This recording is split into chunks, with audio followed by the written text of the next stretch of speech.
Hello everyone, TMMgamer here, and today I have the pleasure of bringing you another one of my FIFA 14 tutorials. Now today's tutorial is going to be another one of those tutorials where I just sit through a game and talk you through what's going on. So hope you're going to enjoy it, because today I'm going to be focusing on how to play against someone who likes to pass and likes to keep the ball. But before I get into that, there's just one thing I want to quickly mention. I have just recently set up a playlist for FIFA 14 tutorials. So if you haven't seen any of the tutorials or you want to refresh, they will all be in one easy place for you to find now.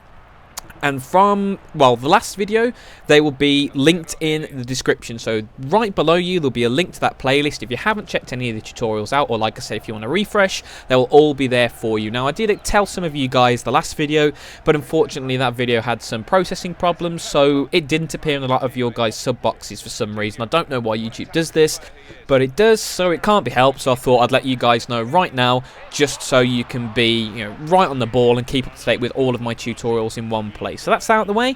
Like I mentioned at the start of the video, this tutorial will be focusing on how to play against someone who likes to keep possession of the ball, and this has to be one of my most requested videos. I got it requested absolutely loads on FIFA 13, and it's been exactly the same this year. I see a lot of people commenting, how do I defend against people who like to keep the ball endlessly? And what I've been doing pretty much over the last couple of weeks is waiting for a good game which shows this, and this game certainly does that. I'm up against a guy who in the first half keeps about 58%, sorry, not 50%, that wouldn't be much at all, about 58% of the possession, and that's quite a substantial figure, because when you bear in mind that I quite like to knock the ball around, if you see someone who has quite a substantial possession lead on me, you know that that guy likes to knock the ball around. And as you can see here, this is exactly what he's doing. He's passing the ball around, and he got tackled right there, but you can see what he's trying to do, keep the ball in and around the edge of the area. So what I wanted to do in this tutorial is just run you through how I go about playing against this guy, because what I like to do is do something what I call like the light press and the light contain. What you see some people do in this situation is be very, very aggressive. They will get forward, they will try and put pressure on people very, very high up the pitch with a huge number of players and just rush. Now, I'm not a big fan of this. In real life, it works pretty well. If you press teams high up the pitch, you tend to have a greater rate of success. But in FIFA, I think there's a better way to do this. And the reason why I don't like pressing so high up the field is because it's very, very hard to get a coordinated team response. So what I like to do instead, as you can see here, I'm basically doing a light contain with these players. I'm keeping one or two players in and around the ball to make sure he can't just have a free run, but I'm not lunging in, I'm not diving up the field, and I'm trying to make sure I have a very, very disciplined formation, because FIFA, and this is true for real life football as well, is all about varying degrees of danger when it comes to possession. Now, the way I like to categorise how dangerous possession is pretty much whereabouts it is in the pitch, and I do it by thirds. You have the defensive third, which is the third closest to your goal, and obviously if your opponent's knocking the ball around on the edge of your area, that's going to be very, very dangerous. You have the middle third, where the ball's in the middle of the field. If your opponent's knocking it around there, it's like, okay, this could be a potential problem. If I make a mistake or whatever, he might be in, or he might put one good ball through and I might be in trouble.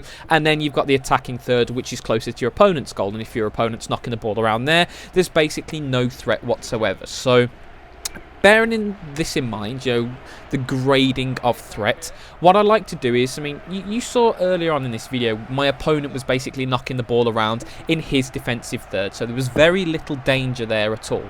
So what I want to do in this general situation is just do what I did earlier, bring that one person forward to keep him honest, make sure he doesn't try anything ridiculous, make sure he doesn't try just to square it past alongside the edge of his 6-yard box, because then you can tap in and get a mistake. But you can see here, I'm just sitting off the ball, trying to keep a nice rigid disciplined formation. And then when the ball comes into this sort of area of the field, slightly more the defensive third, I begin to put the pressure on. You can see, here we go, hustling, get a little bit unlucky with the bobbles, but I'm getting those players in the way, then I win the ball back, and then I can move up the field again. And that's a terrible pass clear, but the defending was nice and solid there. And this is the principle I always like to abide by.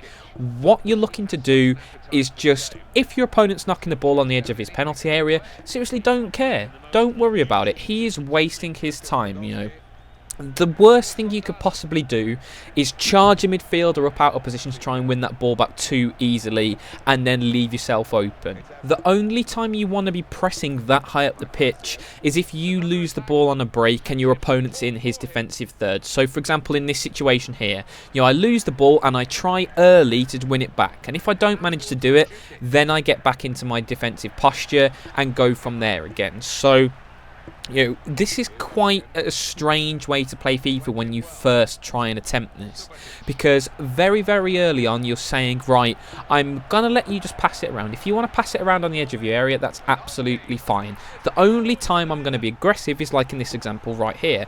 The play was a little bit broken up, a lot of my players were still high up the field from the earlier break. I got the ball up pretty early, then lost it, and you can see here, I had a lot of players upfield. I put that challenge in and then very, very quickly punished him for a 2-0, and now, as you can see, he passes the ball back, and I'm just making sure my left wing is in position. I'm running Soldado back to be behind the ball, just dropping back with Morales, and then when he does try and move into midfield, then I step up and win the ball and slightly butcher this chance if I remember. Oh no, that's quite good. I'm getting the ball up the field, and then in this situation you can launch counter-attacks, because the great thing about using this technique is if you're going, throwing all of these players forward and missing challenges, you're leaving yourself completely and utterly open to pretty dangerous attacks from your opponent, whilst at the same time, if you do win the ball back, your players are going to be out of position, so they're going to be trying to run back, they're going to be lower on stamina, and all of a sudden when you do win the ball, they're going to have to turn around, stop and go the other way up the field and perhaps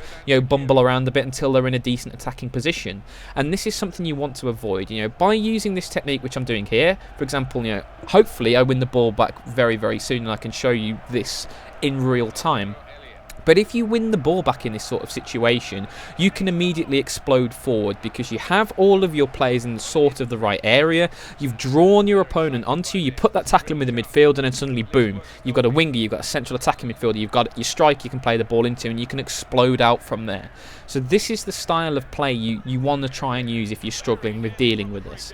Because you see so many people just aimlessly knock it around, and it can be frustrating if you're not prepared for it, because like I mentioned earlier with the different grades of possession and how threatening they are.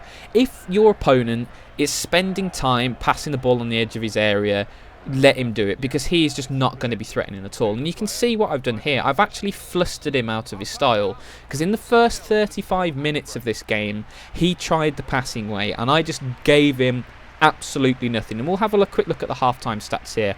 Hopefully I haven't sped the video up. Actually, I think I did before. So I think anyway, I had about 42% possession. My opponent had 58% possession. I had about 9 shots. My opponent had 1 shot. There you go. You saw it very, very quickly there. Apologies for the speed up. I don't normally like letting people just sit there and watch blank screens for a long time. But this goes to show you how ineffective possession is on its own. You have to do something with the ball. And this is the dividing line. If someone is sitting deep and aimlessly passing, don't panic whatsoever. Just stay tight, because they will eventually lose the ball. And when you do that, when you step in and put that challenge in, you can then launch upfield and create havoc in your opponent's part of the pitch. The one thing I would recommend you guys do to pay attention is, and this is something I do myself, so don't worry if you do this every now and again. Whenever I'm up against a player who likes to knock the ball around and keep possession a lot, sometimes I get into a mindset of being too direct when I have the ball, because you're sitting on the defensive. Your opponent's keeping a lot of the ball. He might have been knocking it around for 10 minutes. You win the ball back and you look at the clock and you go, I haven't really done anything this last 10 minutes. And then you try and force something. You try and play a through ball too early, or you try and be a bit too direct when it isn't on. And this is something I cannot advise against any more strongly. This is the wrong way to go about it. Play your own game on FIFA. If you like to pass, continue to pass. It doesn't matter if your opponent's doing it and you haven't had the ball for a while. Do not try and sledgehammer a chance through just because your opponent's had the ball for a while. Continue to build up as you normally do. Stick to creating the chances that you would normally try to create in a pretty standard game, and you'll have a lot more success. So guys, I'm going to call the commentary off here. I hope you've enjoyed it, and I hope you've enjoyed watching me play against a guy who likes to pass around, because you saw in the space of one half I have bustled my opponent out of his strategy, I've scored 2 goals, and at the same time I have completely and utterly neutered my opponent's attacking threat. So this game's a really good example of how to deal with what I'm talking about. So I, once again, really hope you've enjoyed it. Thank you so much for watching, and as always, have a great day.